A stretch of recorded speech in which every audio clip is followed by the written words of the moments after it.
நண்பர்களே, நான் இன்னைக்கு உங்களுக்கு ஒரு கதை சொல்லப் போறேன். அந்த கதைய கேட்டு நல்லா ஷேர் பண்ணுங்க, சப்ஸ்கிரைப் பண்ணுங்க, என்ஜாய் பண்ணுங்க. வாங்க கதைக்குள்ள போயிடலாம். விஜயநகரத்துல ஒரு வட்டி கடைக்காரர் இருந்தார். அந்த வட்டி கடைக்காரர் என்னன்னா, ஏழைங்க கிட்ட காசை கொடுத்துட்டு நிறைய வட்டி வாங்குறார். அது எப்படின்னா, ₹1 50 காசு அப்படின்ட்டு பாதி பாதி இப்படி வட்டி வாங்கிட்டே இருந்தார். இதை பற்றி எல்லாருமே போய் தெனாலிராமன் சொன்னார், ஐயா இந்த மாதிரி அவர் அநியாய வட்டி வாங்குறாரு, அதை நீங்கள் எப்படியாவது அவரை திருத்தணும் அப்படின்ட்டுருக்காங்க. உடனே தெனாலிராமன் சரி அதுக்கு நான் பொறுப்பு அப்படின்ட்டு அவர் போயிருக்கார். போய் ஐயா இந்த மாதிரி எனக்கு என் வீட்டில் விசேஷம், அதனால் எனக்கு பாத்திரம் வாடகைக்கு வேணும் அப்படின்ட்டுருக்கார். சரி வாங்கிக்கோங்கன்ட்டுருக்கார். உடனே அவரும் பாத்திரத்தை எடுத்துகிட்டு போயிட்டு அடுத்தது ஒரு 2 நாள் கழிச்சு அந்த பாத்திரத்தை திருப்பி கொடுக்க திருப்பி கொடுக்க வரையில் கூட அதே மாதிரி சின்ன சின்ன பாத்திரமாக எடுத்துக்கிட்டு அவர்கிட்ட கொடுத்துருக்காரு. என்னையா அப்படி என்னையா இது, நான் உங்ககிட்ட பெரிய ஒரே ஒரு பாத்திரத்தை நீங்கள் இது உங்கள் பாத்திரம் கொடுக்கும்போது கர்ப்பமாக இருந்திருக்கு, நீங்கள் அதை கவனிக்காமல் கொடுத்துட்டீங்க.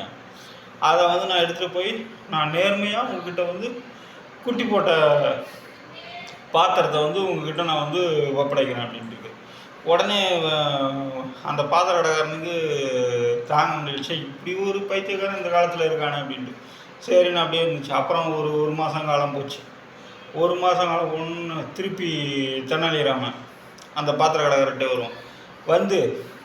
இந்த மாதிரி ஐயா இந்த வாட்டி அரசவையிலேருந்து பெரிய பெரிய மந்திரிங்க எல்லோரும் வராங்க, அவங்களுக்கு உயரிய இதில் தான் வைக்கணும். அதனால் எனக்கு தங்க பாத்திரம், வெள்ளி டம்ளர் இப்படி இந்த மாதிரி கொடுத்தீங்கன்னா நான் அவங்களுக்கு கொடுத்துட்டு ஒரு 2 நாளில் உங்களுக்கு திருப்பி கொண்டாந்து ஒப்படைச்சிட்றேன் அப்படின்றது. உடனே இந்த பாத்திரக்காரனுக்கு பேராசை தாங்க முடியல. உடனே அவன் அந்த பாத்திரத்தெல்லாம் கொடுக்கும்போது, ஐயாங்க பாருங்கள், இது இன்னும் 2-3 நாளில் குட்டி போட்டுரும், நீங்கள் குட்டி போட்டதும் குட்டியோடு சேர்த்து எடுத்துகிட்டு கொடுக்கணும். சரி நான் குட்டியோடு எடுத்துகிட்டு கொடுத்துட்றேன்ருக்கு. உடனே அவரும் பாத்திரத்தை எடுத்துக்கிட்டு போயிட்டார். பாத்திரம் எடுத்துகிட்டு போனால் திருப்பி தெனாலிராமன் இன்றைக்கி எடுத்துகிட்டு வருவார் பாத்திரத்தை, நாளைக்கு எடுத்துகிட்டு வருவார் பாத்திரத்தை, இப்படியே ஒரு மாதம் காலம் ஓடி போச்சு.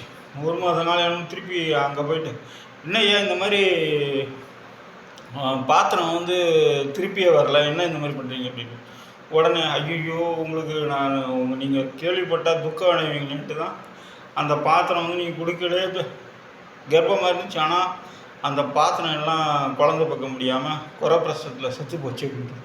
உடனே அந்த பாத்திர கடைக்காரனுக்கு கோபம் தாங்க முடியல.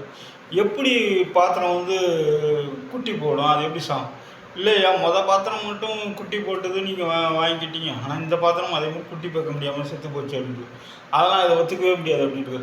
அப்போவா அரண்மனைக்கு போவோம், ராஜாக்கிட்டே நான் எங்கே அப்படின்ட்டு. உடனே 2 பேரும் அரண்மனைக்கு போனாங்க. போயிட்டு ராஜா கிட்ட சொல்லியிருக்காரு, ராஜா இந்த மாதிரி பாத்திரம் எங்கேருந்து குட்டி போடும், அது செத்து போச்சுன்னு தெனாலிராமன் இப்படி என்ன ஏமாற்ற பார்க்குறாரு. உடனே ஒரு பாத்திரம் குட்டி போட்டதில்ல, அதே மாதிரி இந்த பாத்திரம் குழந்தை பக்கெடுவேன் செத்து போச்சு, அதனால் இந்த வழக்கை தள்ளுபடி செய்கிறேன்னு. உடனே பாத்திர கடைக்காரனுக்கு ஆஹா நம்ம பேராசனால் பெருநஷ்டம் ஆகி போச்சு அப்படின்ட்டு அவன் நொந்து போய் அதோடு அவன் தெரிஞ்சுட்டான். இந்த கதையில் என்ன தெரியுது, எப்பயுமே அதிக பேராசை பெருநஷ்டம். இதுதான் இந்த கதையோட அர்த்தம். நன்றி, வணக்கம்.